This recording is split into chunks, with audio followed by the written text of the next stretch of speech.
Atomic number के हिसाब से। उसके बाद उसका मॉलिक्यूलर वेट भी आपको याद करना है, एटॉमिक मास जो बोलते हैं। एटॉमिक मास में अगर हम जी ग्राम लगा देंगे तो वो क्या हो जाएगा, वो मॉलिक्यूलर वेट बन जाएगा उसका, जिसको एटॉमिक वेट बोलते हैं, और उसी से हम मॉलिक्यूलर वेट भी कैलकुलेट करते हैं। तो कैलकुलेट कीजिए H2SO4 का मॉलिक्यूलर वेट कितना होगा। हाइड्रोजन का मॉलिक्यूलर वेट कितना होता है, या एटॉमिक वेट, बोलिए। 2 हाइड्रोजन का 2। किसकी आवाज है ये, धनीराम? सर एटॉमिक वेट 1 होता है, हाइड्रोजन, मॉलिक्यूलर। हाँ, हाइड्रोजन का वेट, क्योंकि हाइड्रोजन में एक ही प्रोटॉन होता है। Yes sir. हाँ, और उसके बाद सल्फर का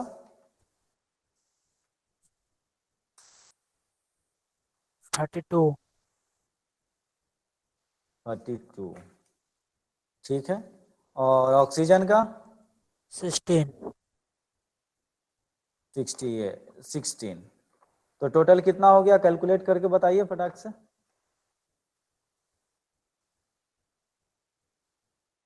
1 प्लस 1 2 है ना, 1 इंटू 2 प्लस सल्फर आपका हो गया 1, तो 1 इंटू 32 प्लस 16 इंटू 4,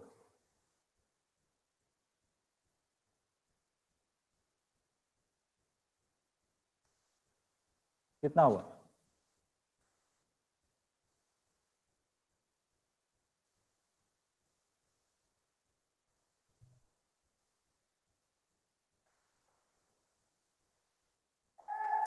$98। कितना टाइम कैलकुलेट करने में लगाते हो? 98 ग्राम, ठीक है। मॉलिक्यूलर वेट कितना हो गया H2SO4 का, 98। तो इसका इक्विवेलेंट वेट कितना हो जाएगा?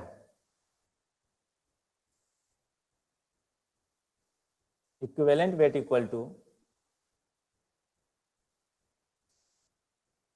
Of H2SO4 is equal to, molecular formula लिखते हैं पहले याद रहने के लिए। Molecular weight by capital X. ये क्या हो गया, इक्वल टू 98/2।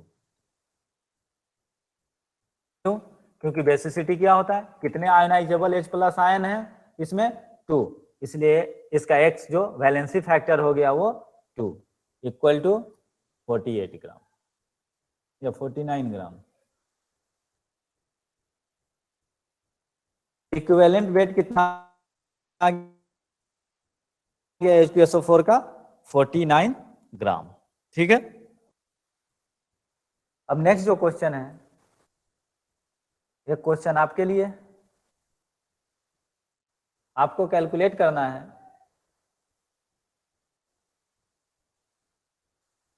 क्वेश्चन इजी रहने दें या टफ दें? अभी इजी ही रहने दीजिए। बताइए, इजी ही रहने दें।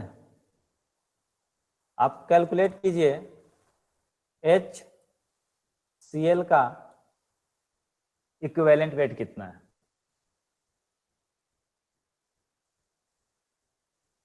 Find equivalent weight of HCl।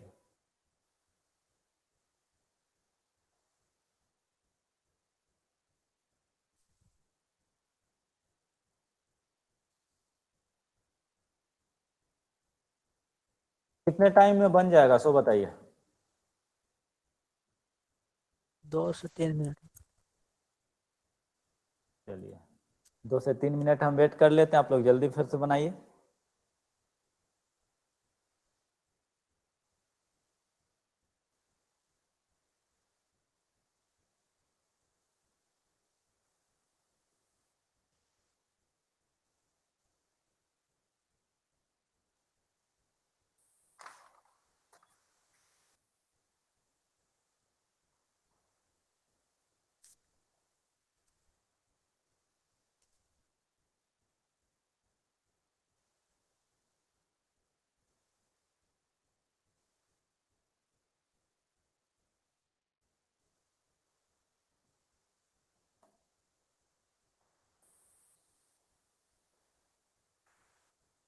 Sir Cl का 34 होता है एटॉमिक मास। 35.5 मॉलिक्यूलर वेट ना। Yes sir. हाँ, Cl का 35.5। तो 35.5 ही लेंगे या 36? 35.5 ही लेंगे ये। तो इसका सर इक्विवेलेंट वेट भी 35.5 ही होगा, 35.5 ग्राम।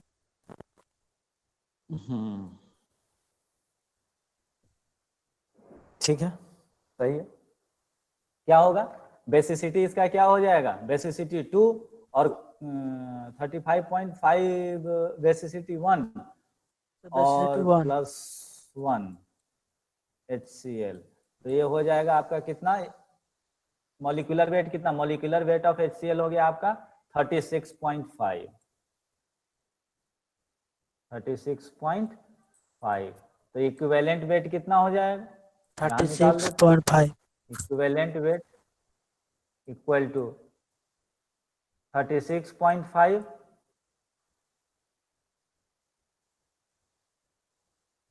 बाई 1। क्यों, क्योंकि HCl कितना मोनोबेसिक है, यानी एक ही ये H प्लस आयन आयनाइज होने की पॉसिबिलिटी है, इसलिए इसका जो X है यानी वैलेंसी फैक्टर वो कितना होगा 1, इसलिए इसका इक्विवेलेंट वेट कितना हो गया 36.5 जी। समझ में आया। तो एक चीज और, एक क्वेश्चन है, थ्योरेटिकल क्वेश्चन है, तो क्या इक्विवेलेंट वेट जो है वो रिएक्शन डिपेंडेंट है, रिएक्शन पे डिपेंड करेगा या नहीं। क्योंकि ये देखिए मॉलिक्यूलर वेट जो है किसी भी केमिकल का होता है, किसी भी कंपाउंड का होता है, तो मॉलिक्यूलर वेट रिएक्शन पे डिपेंड नहीं करता है, ठीक है। तो क्या इक्विवेलेंट वेट जो है वो किसी रिएक्शन पे डिपेंड करेगा या नहीं।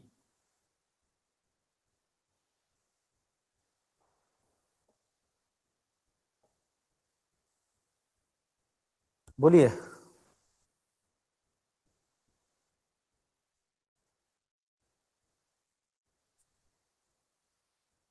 कोई जवाब नहीं है। Yes sir. डिपेंड करेगा, तो क्यों।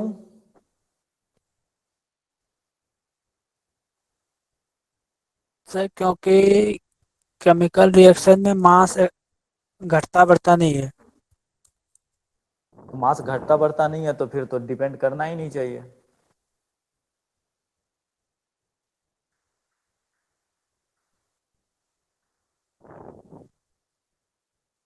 हम्म,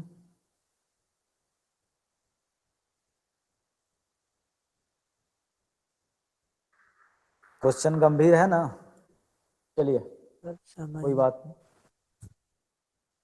जो देखिए ये क्या है, जो नीचे जो x डिवाइडेड बाई जो x हम लोग कर रहे हैं वो है क्या, वो वैलेंसी फैक्टर है, यानी आयोनाइजेबल H प्लस आयन। अगर मोनोबेसिक एसिड है तब तो कोई डिपेंडेंसी नहीं है, लेकिन अगर वो डाई बेसिक है या ट्राई बेसिक है, वहां पे क्या होता है कभी कभी कि अगर रिएक्शन में एक ही H प्लस आयन आयनाइज हुआ, एक ही H प्लस आयन आयनाइज हुआ, तो उस केस में क्या हो जाएगा कि वो एक ही शो करेगा। जैसे एक एग्जांपल देते हैं, उससे आप क्लियर समझ जाएंगे, इसको क्लीन कर दें।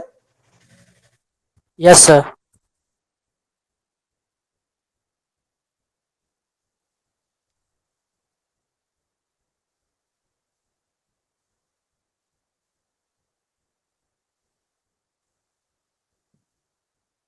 ये देखिए हमारा एक है NaOH, NaOH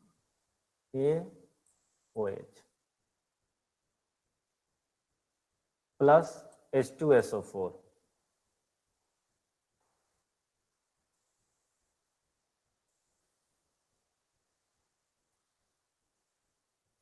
H2 SO4। तो यहाँ क्या होगा, अब ये देखिए, यहाँ अगर एक कंपाउंड Na2SO4 बना whole 2 कोई2SO4 NaHSO4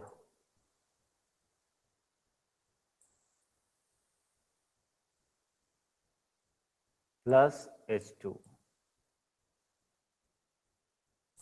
सर NaH कहाँ से है? एक ही H आयनाइज हुआ। इन सर्टेन कंडीशन रिएक्शन अगर बहुत फास्ट हुआ तो एक ही H आयनाइज हुआ, उतना टाइम ही नहीं मिला कि वो दोनों H आयनाइज हो। तो यहां से क्या हुआ कि HO रिलीज हुआ, एक H और एक O, और यहां से एक H, तो ये H2O बना लिया, और यहाँ पे क्या हुआ, एक ही H आयनाइज हो सका इस रिएक्शन के कंडीशन में। सुटेबल टेम्परेचर या कोई ऐसा कंडीशन नहीं मिला इस रिएक्शन को कि ये पूरा का पूरा Na2SO4 बना सके। इस कंडीशन में क्या हुआ कि अब ये जो एसिड है H2SO4 ये डाई बेसिक शो नहीं कर रहा, ये मोनो बेसिक शो कर रहा है।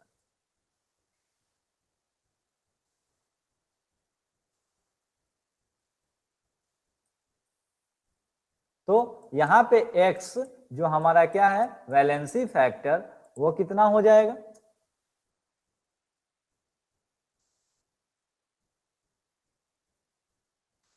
वैलेंसी फैक्टर कितना हो जाएगा 1।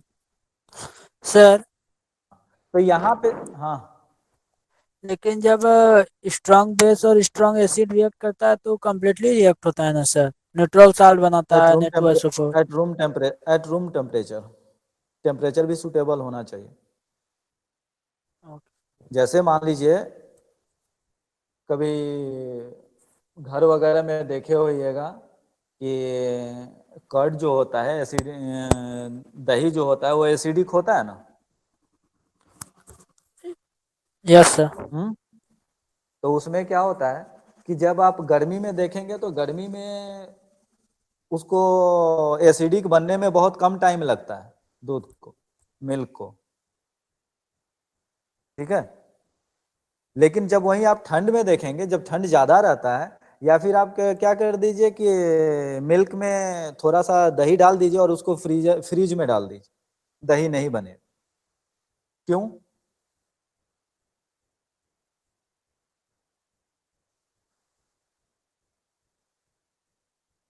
वहां पे क्यों नहीं बना? एक रिएक्शन को कंप्लीट होने के लिए हमको रिएक्टेंट तो चाहिए ही, प्लस सुटेबल कंडीशन भी चाहिए कि जिसमें वो रिएक्शन कंप्लीट हो सके। तो जब अगर हमको सुटेबल कंडीशन नहीं होगा तो वो रिएक्शन उस कंडीशन के हिसाब से जितना हो सकने वाला होगा उतना ही कंप्लीट होके रह जाएगा, यानी कंप्लीट रिएक्शन वो पॉसिबल नहीं है, नहीं। तो यहाँ पे जो है हमारा एक वैसे ही हो रहा है कि H2SO4 completely H plus ion में डिसॉल्व नहीं हो रहा है, तो ये क्या कर रहा है, एक ही H यहाँ से हो गया और Na उससे सोडियम आके उससे कंबाइन हो गया, जिसके कारण NaHSO4 बना लिया और H2 वाटर भी वहां पे बना। तो यहाँ पे क्या हुआ कि H प्लस ही केवल एक मोनो बेसिक नेचर शो किया ये एसिड, जिसके कारण इसका वैलेंसी फैक्टर जो है 1 हो गया। तो यहाँ पे क्या होगा, इसका इक्विवेलेंट वेट जो है वो अलग होगा, चेंज हो जाएगा। तो इस चीज पे तो इक्विवेलेंट वेट भी जो है वो रिएक्शन डिपेंडेंट है, यानी रिएक्शन पे जिस तरीके से वो एसिड या बेस में OH या H प्लस आयन रिलीज हो रहा है या आयोनाइज हो रहा है, उस रेट पे या उस बेसिस पे इक्विवेलेंट बेस भी डिपेंड करता है। ठीक है, यस सर।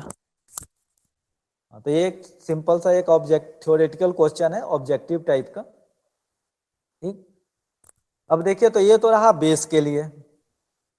ठीक, अब बेस में जैसे H प्लस आयन रिलीज होता है के फॉर्म में आयनाइज होता है, लेकिन एसिड में H प्लस में आयनाइज होता है, लेकिन बेस के कंडीशन में क्या होगा, बेस में OH माइनस आयनाइज होता है। तो उस फॉर्म में देखेंगे कि कितने number of OH minus ion वहां पे रिलीज हो रहे हैं या फिर आयनाइज हो रहे हैं। जैसे यहीं पे इसी एग्जांपल में हम लोग देते हैं यहाँ NaOH, ठीक है। इसका क्या कर रहे हैं हम लोग, इक्विवेलेंट वेट कैलकुलेट करना है।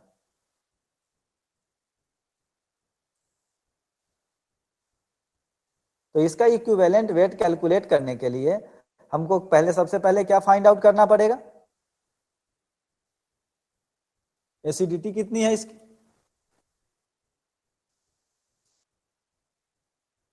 1।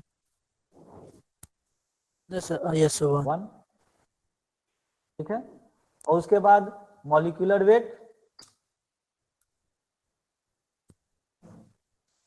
सोडियम का कितना होता है, सोडियम का 22। 22, सोडियम का 11 इंटू 22 23, 22.99 होता है ना।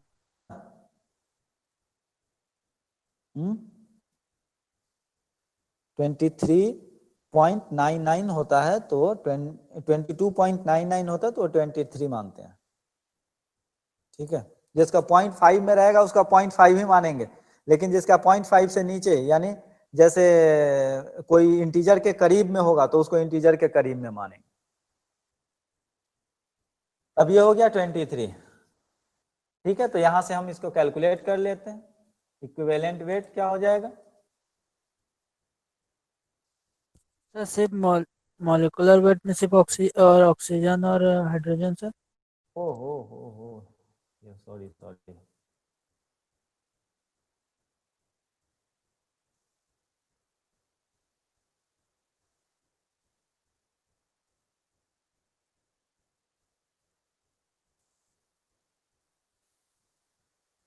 थोड़ा इसको कट कर देते हैं, नीचे इसको कैलकुलेट कर देते हैं।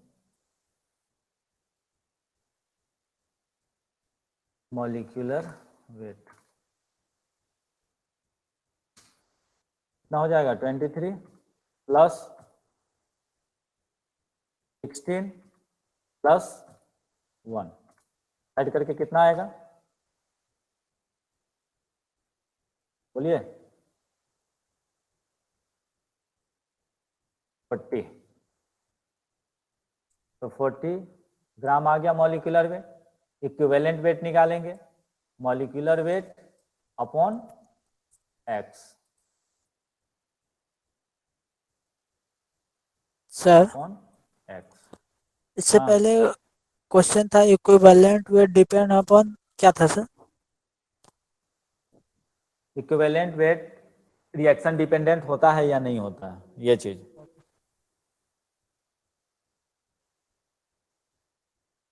बोलिए, हेलो, यस सर। हाँ, इक्विवेलेंट वेट रिएक्शन डिपेंडेंट होता है, क्योंकि यहाँ पे हमको क्या चीज किस पे डिपेंड करता है, ये देखिए, ये तो डिपेंडेंट नहीं होगा। मॉलिक्यूलर वेट कुछ भी हो जाए, किसी भी केमिकल का मॉलिक्यूलर वेट हर समय सेम ही रहेगा, एक ही चीज रहेगा। लेकिन ये जो एक्स है, वैलेंसी फैक्टर, क्या होता है कि कोई भी जो आयंस हो या एलिमेंट हो, उसका जो आयनाइजेशन पोटेंशियल जो होता है कि आयनाइज होने का, जैसे H प्लस आयन या OH माइनस आयन में, या number of cation formation in that reaction will very होगा। तो अगर चेंजेज होगा, अलग अलग होगा, तो उसका रिएक्शन के हिसाब से तो ये भी वेरी करेगा, इक्विवेलेंट वेट भी उसका वेरी करेगा। जैसे यहाँ पे था कि H प्लस आयन का जो था, उसके नंबर से हम लेके वैलेंसी फैक्टर को कैलकुलेट करते थे। तो यहाँ एक्चुअली H2SO4 डाई बेसिक है इन मैक्सिमम केसेस, लेकिन इस रिएक्शन के लिए क्या है, ये मोनोबेसिक शो कर रहा है। जब मोनोबेसिक अगर नेचर शो कर रहा है, तो इसका क्या होगा, यहाँ पे वैलेंसी फैक्टर 1, तो उसको 1 से डिवाइड किए।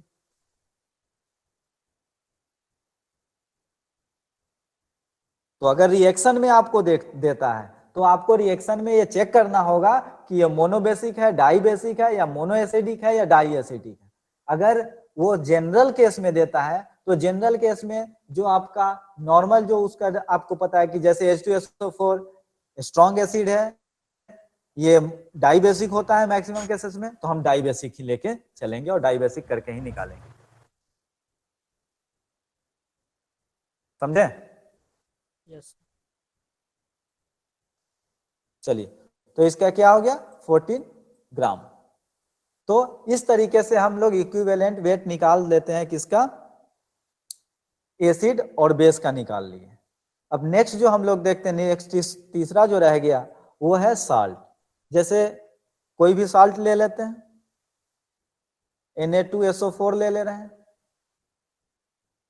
Na2SO4। अगर हम इसको आयंस में ब्रेक करें तो आयंस क्या होंगे इसके,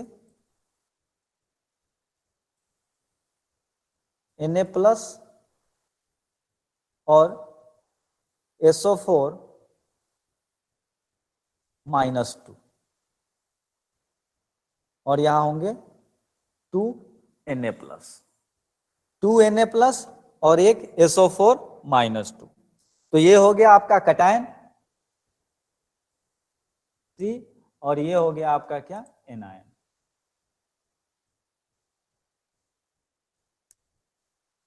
ठीक है। नंबर ऑफ पॉजिटिव चार्ज कितने हो गए, यहां देखिए 1 पॉजिटिव चार्ज है,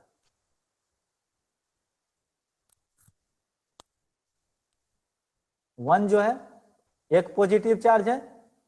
ठीक है, लेकिन कितने मोल एटम है इसके, 2।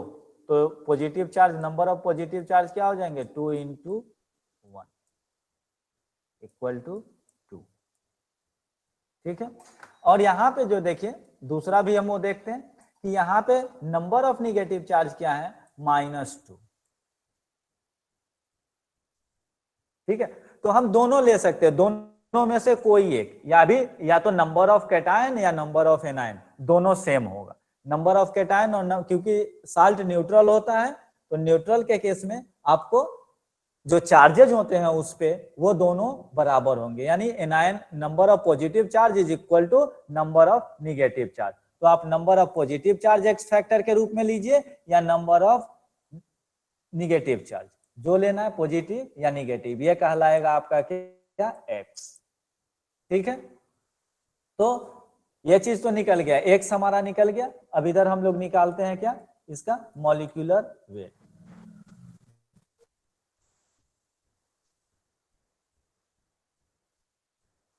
तो मॉलिक्यूलर वेट क्या हो जाएगा, 2 × 23 प्लस 32 प्लस 4 × 16। कैलकुलेट कीजिए जरा कितना होगा।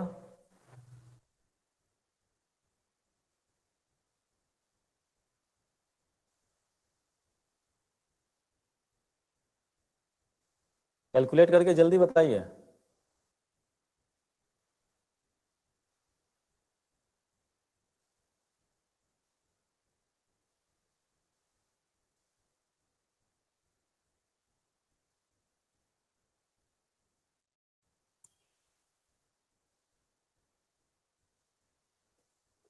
वन 142 ग्राम।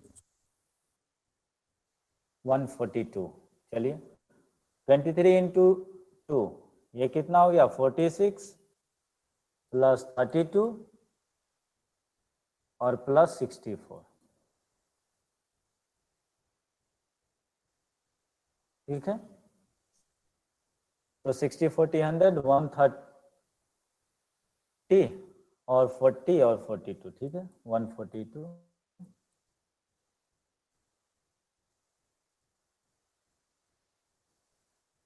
तो अब बताइए इक्विवेलेंट वेट क्या हो जाएगा,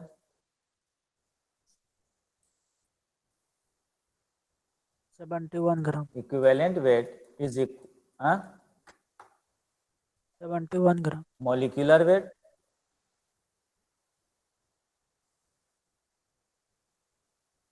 बाय एक्स। तो मॉलिक्यूलर वेट कितना आ गया, 1 4/2 71 ग्राम।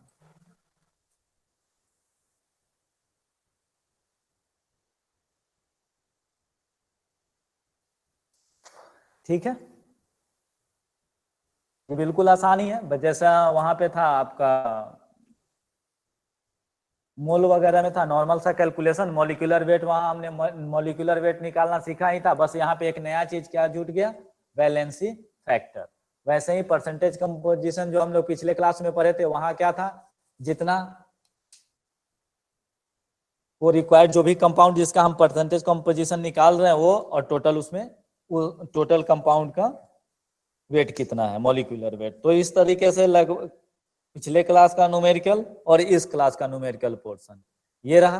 अब इसमें एक चीज और हम एक्सटेंड करेंगे, उसके बाद ये मॉलिक्यूलर पोर्शन जो न्यूमेरिकल पोर्शन है वो इक्विवेलेंट वेट का कंप्लीट हो जाएगा।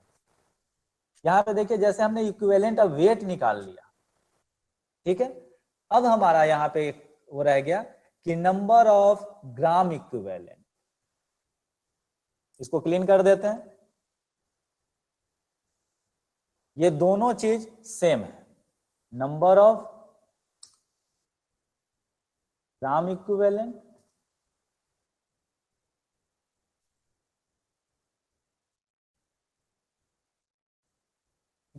या और ग्राम इक्विवेलेंट। कहीं कहीं पे आपको केवल लिखा रहेगा ग्राम इक्विवेलेंट निकालें, और कहीं कहीं पे नंबर ऑफ ग्राम इक्विवेलेंट निकालें। तो ये दोनों चीज सेम है। आपको अगर ग्राम इक्विवेलेंट निकालने के लिए बोलता है तो भी आप नंबर ऑफ ग्राम इक्विवेलेंट ही निकालेंगे, और नंबर ऑफ ग्राम इक्विवेलेंट बोलता है तो फिर वो वही चीज है। देखिए, तो number of gram equivalent equal to क्या होता है कि गिवन मास, हमने ये कुछ कुछ वैसा मोल की तरह ही मैच करता है। मोल में क्या था कि number of mole equal to क्या था हमारा, बताइए, number of mole equal to given mass by molar mass. ठीक है, mass by molar mass, given mass by molar mass, ये था। यहां भी वही चीज है, बस क्या हो जाएगा, यहाँ पे मोलर मास था, मोल था इसलिए मोलर मास था, यहाँ इक्विवेलेंट है इसलिए इक्विवेलेंट मास आ जाएगा। बस चेंज इतना ही है। फॉर्मूला दोनों का दोनों एकदम सेम है, फॉर्मूला देखने में बस चेंज कहाँ है, mass by equivalent mass.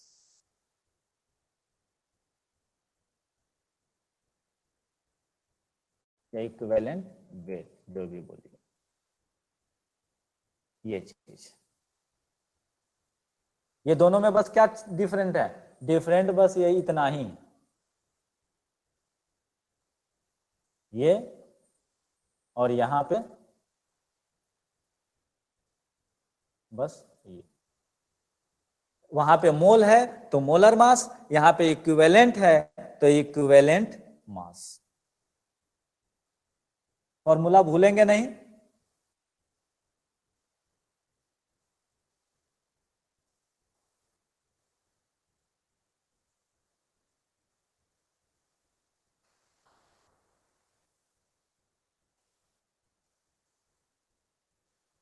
Ashmi, बिलगोड, Dhaniram, Martin, Rohit, Rudra, Sanjay, Sushma, और ये आज बहुत लोग एब्सेंट हैं। Yes sir. क्यों? पता नहीं दीपावली आज ही से मनाने लगे? शायद। आज तो धनतेरस है, कल छोटी दीपावली है, तब ना दीपावली है।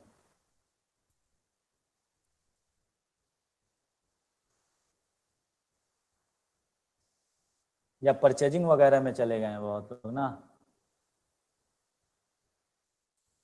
चलिए, इसीलिए स्लोली आज चल रहे हैं, ज्यादा वो नहीं है, लेकिन ये इंपॉर्टेंट चीज है आपके चैप्टर का।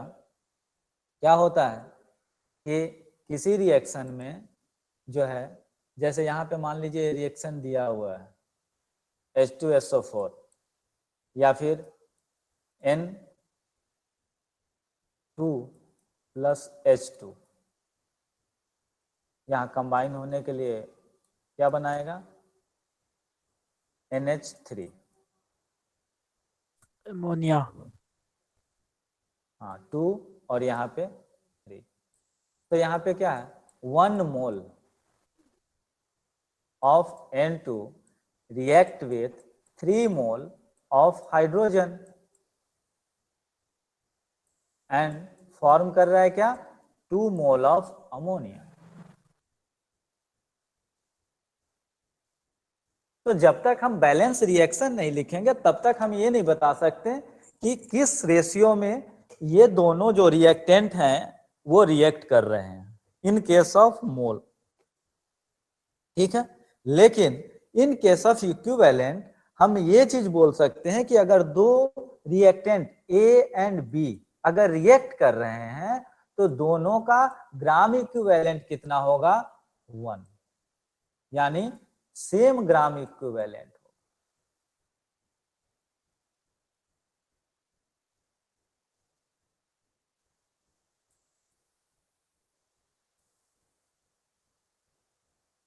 तो ये समझ में नहीं आया, सेम ग्राम इक्विवेलेंट। ये आ जाएगा बस, आज बस इतना ही कर उसमें डालो कि ग्राम इक्विवेलेंट जो होगा उसका सेम होगा, यानी ए और प्लस मिलके कोई अगर ए बी बना रहा है या कोई भी कंपाउंड बना रहा है तो 1 gram equivalent of A will react with 1 gram of equivalent of B to form desire compound. जो रिक्वायर्ड कंपाउंड है, जो अचीव, जो हमको कंपाउंड चाहिए वो कंपाउंड जो है दोनों का सेम ग्राम इक्विवेलेंट कंबाइन होके बने। 1 gram equivalent of the reactant combined to form the desired compound, ठीक है। आज बस ये केवल दिमाग में डाले हैं, धीरे धीरे gram equivalent, equivalent weight, molarity, molality ये सब कंप्लीट होते होते अपने आप ये दिमाग में आ जाएगा, ये समझ में आ जाएगा, ठीक है। तो इसको बस अभी दिमाग में डालिए कि जैसे बिना रिएक्शन को कंप्लीट किए हुए, यानी बिना बैलेंस रिएक्शन को लिखे हुए हम ये नहीं बोल सकते कि किस रेशियो में दोनों रिएक्टेंट मॉलिक्यूल जो है वो कंबाइन होगा, ठीक है। लेकिन बिना रिएक्शन हो किए हम ग्राम इक्विवेलेंट के टर्म्स में आराम से उसको बता सकते हैं, उसका ग्राम इक्विवेलेंट जो भी हो, कि 1 ग्राम इक्विवेलेंट ऑफ रिएक्टेंट जो है वो कंबाइन होगा तो डिजायर्ड कंपाउंड बनेगा, ठीक है। ग्राम इक्विवेलेंट निकालते कैसे हैं, मास बाय इक्विवेलेंट मास, ठीक है। इक्विवेलेंट मास कैसे निकालते हैं, equivalent mass equal to molecular mass या मॉलिक्यूलर वेट बाय एक्स, यानी वैलेंसी फैक्टर। वैलेंसी फैक्टर क्या होता है, in case of acid the ionisable H plus ion, in case of base then ionizable OH minus ion, in case of salt then total positive charge on the cation, ठीक है। तो तीनों case में, acid के case में H plus ion कितना होगा वो, बेस के केस में OH माइनस आयन कितना होगा वो, और साल्ट के केस में X का वैल्यू हो जाएगा टोटल कितना पॉजिटिव चार्ज है कैटायन पे। आसान है, हो जाएगा या समराइज करना होगा इसको। अच्छा, एक बार इसको भी नोट्स समराइज में करना इंक्लूड होगा। कर, यस इसको सर, भी कर नोट्स में दीजिएगा। इंक्लूड करना होगा। Yes sir, yes sir, numerical, numerical portion को भी। यस सर, सिर्फ सबका फार्मूला कर दीजिएगा तो हो जाएगा। ठीक, आप लोग बुक वगैरह पढ़ते हैं, 10th वगैरह वाला भी, ये एसिड बेस तो 10th का ही है, बुक है 10th का। यस सर है। हाँ, तो एसिड बेस वगैरह जो बेसिक है कि एसिड बेस वगैरह में, तो वो 10th का बुक पढ़िए, अगर उसमें कोई दिक्कत होता है तो आप पूछ सकते हैं क्लास में भी, और कोई दिक्कत है तो आप व्हाट्सएप भी कर सकते हैं। व्हाट्सएप नंबर तो सबको पता ही है लगभग। एसिड बेस में मॉलिक्यूलर, दिक्कत नहीं है सर। इसमें अभी तक जो पढ़ाया हुआ चीज है उसमें अगर दिक्कत है, रिवाइज कर रहे हैं या फिर से पढ़ रहे हैं, तो अगर दिक्कत है तो बोलिए, उस चीज को सॉल्व किया जाएगा। मेन फोकस जो है आप अपना लर्निंग पे रखिए, सीखने पे। अगर लर्निंग पे हम फोकस रखेंगे तो मार्क्स अपने आप आ जाएगा, और मार्क्स भी आ जाएगा और हमारा प्लेसमेंट भी हो जाएगा। ठीक है, gram equivalent,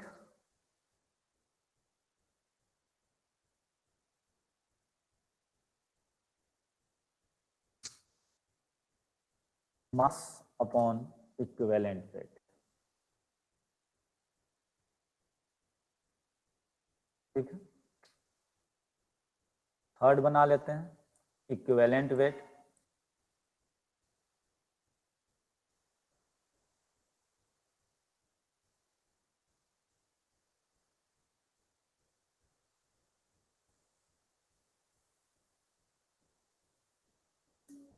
equivalent weight is equal to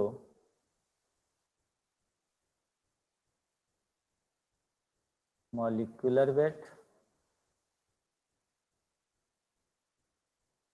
by x। x क्या है?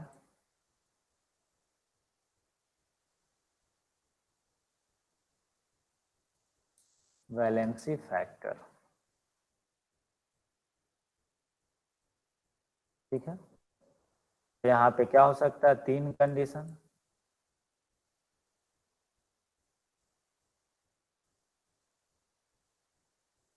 पहला, एसिड हो तो वहां x हो जाएगा number of ionisable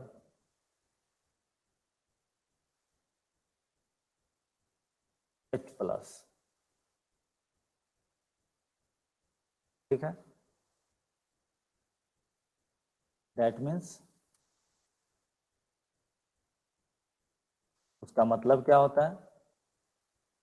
basicity of base acid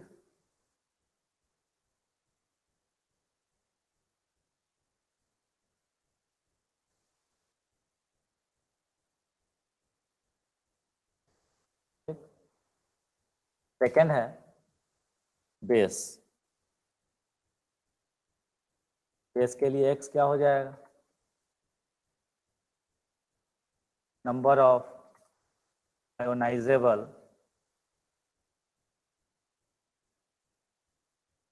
OH minus.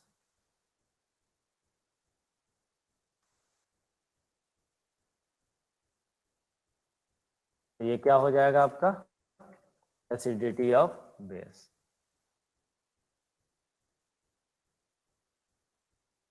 Third, in case of salt,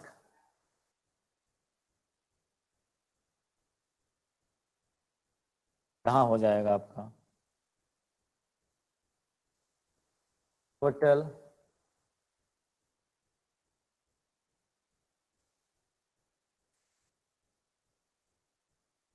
total positive charges on cation.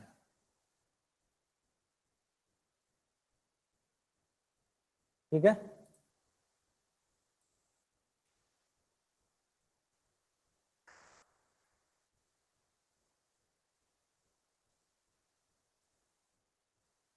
ये हो गया समरी हो गया एक तरह से। मॉलिक्यूलर, जहां मॉलिक्यूलर वेट लेते थे वहां नंबर ऑफ मोल हम लोग कैलकुलेट करते थे, mole equal to mass by molecular weight. Gram equivalent, number of gram equivalent, तो ये वहां होता है mass by equivalent weight. Equivalent weight calculate करने का मॉलिक्यूलर वेट बाई एक्स। ठीक है, तो x का क्या है? x वैलेंसी फैक्टर है। एसिड बेस एंड साल्ट के केस में x का वैल्यू क्या होगा? वो चीज यहाँ पे लिखा हुआ है, x equal to number of ionisable H plus ion, यानी basicity of the acid. In the case of base, x equal to number of ionisable OH minus ion, that means acidity of base. और in case of salt, total positive charges on cation. ठीक है, तो उससे हम divide कर देंगे molecular weight को, तो इक्विवेलेंट वेट निकल जाएगा. इक्विवेलेंट वेट से गिवन मास को डिवाइड कर देंगे, तो वहां से हमको निकल जाएगा क्या, ग्राम इक्विवेलेंट या नंबर ऑफ ग्राम इक्विवेलेंट. चलिए एक क्वेश्चन करते हैं तो और क्लियर हो जाएगा.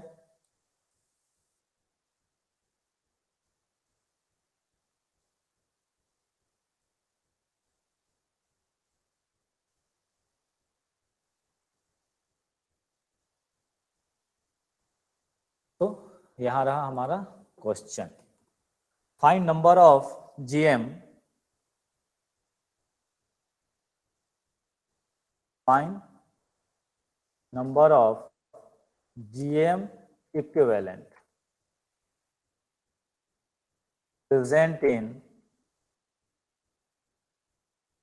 0.4 gram of NaOH.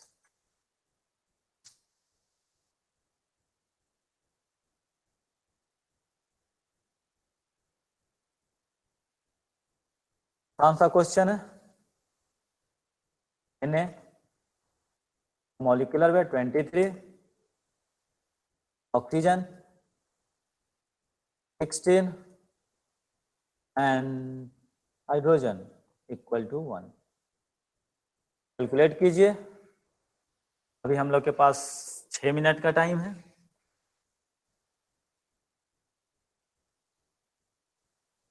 सबसे पहले क्या करना, कैलकुलेट करना पड़ेगा इक्विवेलेंट वेट, इक्यूटी, इक्विवेलेंट वेट. ठीक है, उसके बाद कैलकुलेट करना पड़ेगा x, उसके बाद कैलकुलेट करना पड़ेगा GMEQ.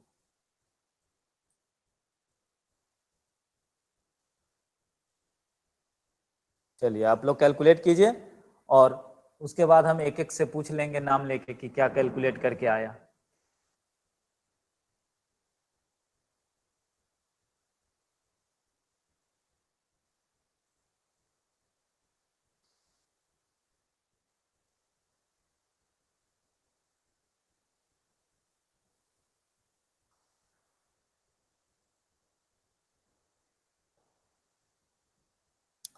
और पूछने के डर से ऐसा नहीं कि तुम लोग मीटिंग लेफ्ट ही कर दो.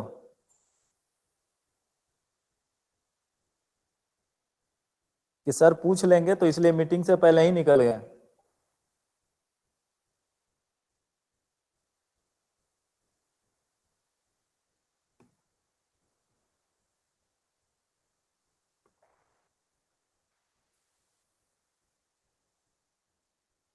जिसका जिसका हो जाएगा वो माइक अपना ओपन कर देगा. जिसका जिसका कैलकुलेट हो जाएगा वो माइक ओपन कर देगा. जिसका कैलकुलेट नहीं होगा वो हम अपने आप समझ जाएंगे. सर आ रहा है 1/100 ग्राम. 1/100 यानी 0.01. Yes sir. सही है, 0.01 सही है. उसके बाद जॉन पॉल हांसदा,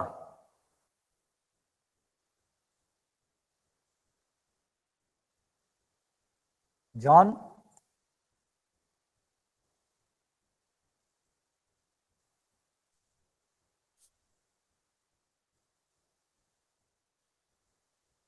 मार्टिना,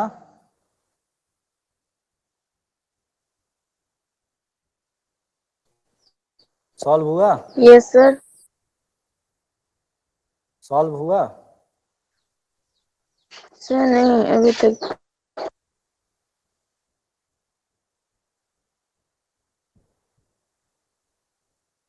आप लोग सर प्रेजेंट केमिस्ट्री का रहे ना दिख तो रहा. उस समय. Yes sir. हाँ?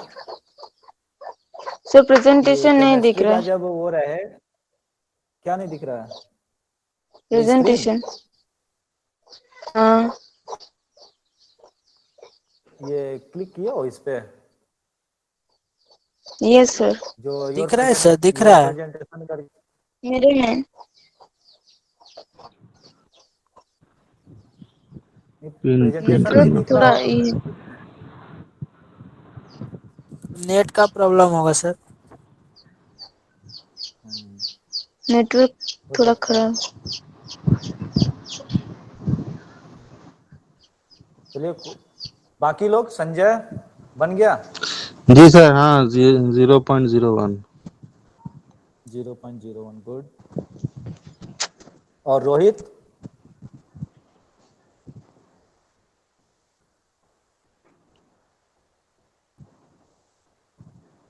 देखिए इसमें कोई भी क्वेश्चन है, खासकर ये जो चैप्टर है सॉल्यूशन का और मोल कॉन्सेप्ट, ये पूरा का पूरा न्यूमेरिकल से भरा हुआ है। अभी हमारा मोलालिटी ये सारा चीज जो आएगा, नॉर्मलिटी, ये सब में न्यूमेरिकल ही न्यूमेरिकल है। इसीलिए थोड़ा, हाँ बोलो। Hello sir. हेलो हाँ बोलिए।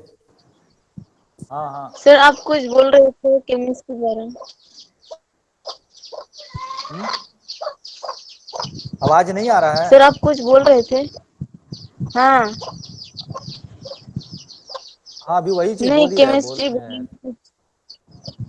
हाँ केमिस्ट्री का जब वो रहे तो एक पेन और कॉपी लेके बैठा कीजिए, क्योंकि इसमें जो खासकर ये जो सेकंड यूनिट है, इसमें न्यूमेरिकल देंगे बनाने के लिए। न्यूमेरिकल बनाएंगे तभी आपका कॉन्सेप्ट क्लियर होगा, नहीं तो न्यूमेरिकल नहीं बनाएंगे तो कॉन्सेप्ट क्लियर नहीं होगा। केवल थ्योरी पढ़ने से एक सेकंड यूनिट कंप्लीट नहीं होगा।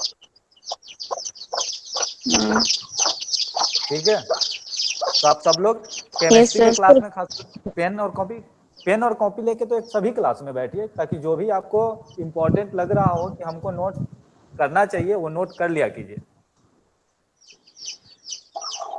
ठीक है, यस तो सर, बैठे हैं कॉपी पेन लेके। ठीक है फिर उसको सॉल्व किया कीजिए क्वेश्चन को।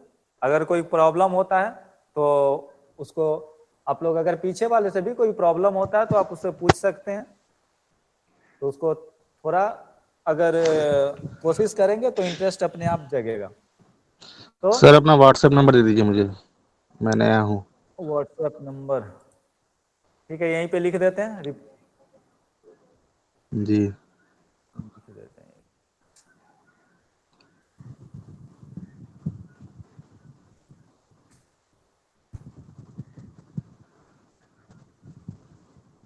ये दिख रहा है? 7033116828। 6828। Okay sir, thank you. कोई भी क्वेश्चन हो आप क्वेश्चन मैसेज कर दीजिएगा, नेक्स्ट क्लास में हम उसको ले लेंगे। हाँ हाँ ठीक है सर। ठीक है, क्योंकि ऐसे आप ठीक है सर। बोलेंगे यहाँ पे तो आवाज डिस्कनेक्ट होता है, तो हम सही से नोट नहीं कर पाएंगे क्वेश्चन। जी तो जी जी। क्वेश्चन आप मैसेज कीजिए, हम नेक्स्ट क्लास में उसको ले लेंगे। ठीक है, ठीक ठीक। सर चलिए तो ये सारा चीज, हाँ कोई भी क्वेश्चन जो पूछेगा सर तो क्लास में ही डिस्कस कीजिएगा, ताकि सभी बच्चे को कोई अगर मान लीजिए चलिए उसको भी कुछ प्रॉब्लम होगा तो ठीक, समझ में आ जाएगा। हाँ ठीक है, फिर हम क्लास में ही ज्यादातर डिस्कस करने का वो करेंगे। ठीक है, ओके सर। क्लास में ही हाँ, उसको थैंक यू डिस्कस सर। किया करेंगे कि सबको वो कॉमन हो जाएगा। ठीक, तो थैंक यू सर। इस चीज को भी, जितने भी न्यूमेरिकल जो हमने फॉर्मूला या न्यूमेरिकल मेथड जो भी कराया, उसका सारे का फॉर्मूले का हम एक साथ वो करके कंबाइन करके नोट्स में पुटअप कर देंगे, बाकी थ्योरी रहेगा। ठीक है, तो चलिए आज का क्लास बस यही कंप्लीट करते हैं, फिर से मिलते हैं नेक्स्ट क्लास में। तब तक के लिए हैप्पी दिवाली सभी को।